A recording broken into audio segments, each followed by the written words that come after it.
கிறிஸ்துவுக்குள் அன்பான எனது சகோதர சகோதரிகளுக்கும் குடும்பத்தினருக்கும் எனது புத்தாண்டு வாழ்த்துக்களை நான் தெரிவித்துக் கொள்கிறேன். கடந்த வருஷத்தில் கர்த்தர் கிருபையாக நம்மை நடத்தி வந்தார். புதிய வருஷத்திற்குள்ளே பிரவேசிக்க கர்த்தர் நமக்கு உதவி செய்திருக்கிறார். கர்த்தரை நான் உள்ளத்தின் ஆழத்திலிருந்து துதிக்கிறேன். தெய்வ கிருபையானது நம்மோடு கூட இருந்து நம்மை நடத்தின அந்த தயவிற்காக ஸ்தோத்திரம்.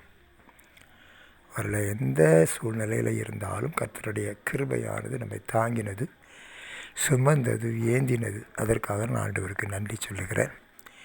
இப்பவும் அவர் அப்படியே நம்மோடு கூட இருக்கிறார். நான் ஆண்டவருக்கு மகிமை செலுத்துகிறேன். ஆண்டவர் நாம மாத்திரம் மகிமைப்படுவதாக.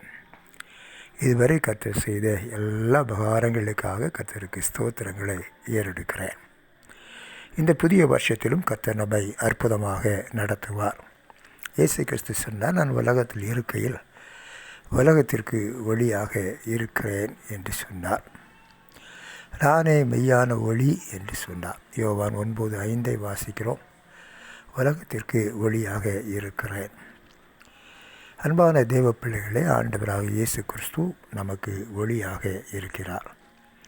எப்பொழுதும் இருக்கிறார். நம்மை விட்டு எடுபடாத ஒளி, நம்மோடு வாசம் பண்ணுகிற அந்த ஒளி. இருளில் இருந்து நம்ம வெளிச்சத்திற்கு கொண்டு வந்த தேவன் நமக்குள்ளாக வெளிச்சமாக அவர் இருக்கிறார். உமக்கு ஸ்தோத்திரம். அவரே நம்மை ஒவ்வொரு நாளும் நடத்துகிறார். அந்த வெளிச்சம் நம்மை விட்டு நீங்குவதில்லை. அவர் எப்பொழுதும் நம்மோடு கூட வெளிச்சமாகவே இருக்கிறார்.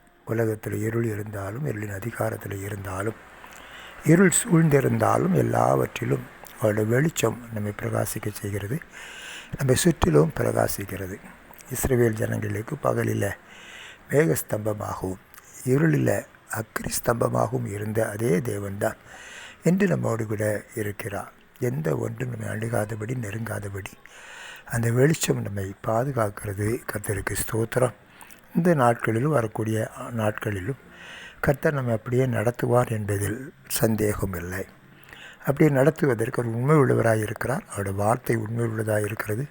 அவருடைய வார்த்தை மாறாதாக இருக்கிறது. அவர் அப்படியே செய்வார் என்பதில் எவ்வளவேனும் சந்தேகம் இல்லை. அப்படியே கர்த்தர் நம்மை நடத்துவார். ஆண்டவர் நம்மகிட்ட எதிர்பார்ப்பது என்ன? 3 காரியம். 1, நீங்கள் பயப்படாதிருங்கள். எந்த ஒன்றை குறித்தும் நீங்கள் பயப்பட வேண்டிய அவசியமில்லை. ஏன்னா அந்த வெளிச்சம் எப்பொழுதும் நம்மோடு கூட இருக்கிறது. 2வது காரியம் என்ன? அவர் சொல்லுகிறார், என்னிடத்தில் விசுவாசமாக இருங்கள் என்று சொல்லுகிறார். அவங்களோட விசுவாசம் எப்பொழுதும் கர்த்தர் பேர்லேயே இருக்கட்டும். எப்பவும் அவரையே நம்பி இருக்கிற ஒரு நம்பிக்கையில் சோர்ந்து போகாதபடி, அந்த நம்பிக்கையில் கடந்து போவதற்கு கர்த்தர் நமக்கு உதவி செய்வாராக. அவரை விசுவாசிப்போம். சங்கீதக்காரன் சொன்னது போல், மரண பள்ளத்தாக்கில் நடந்தாலும் பொல்லாப்புக்கு பயப்படேன், தேவர் என்னோடு கூட இருக்கிறீர், உமது கோலும் உடைய தடியும் என்னை தேற்றும் என்று சொன்னார்.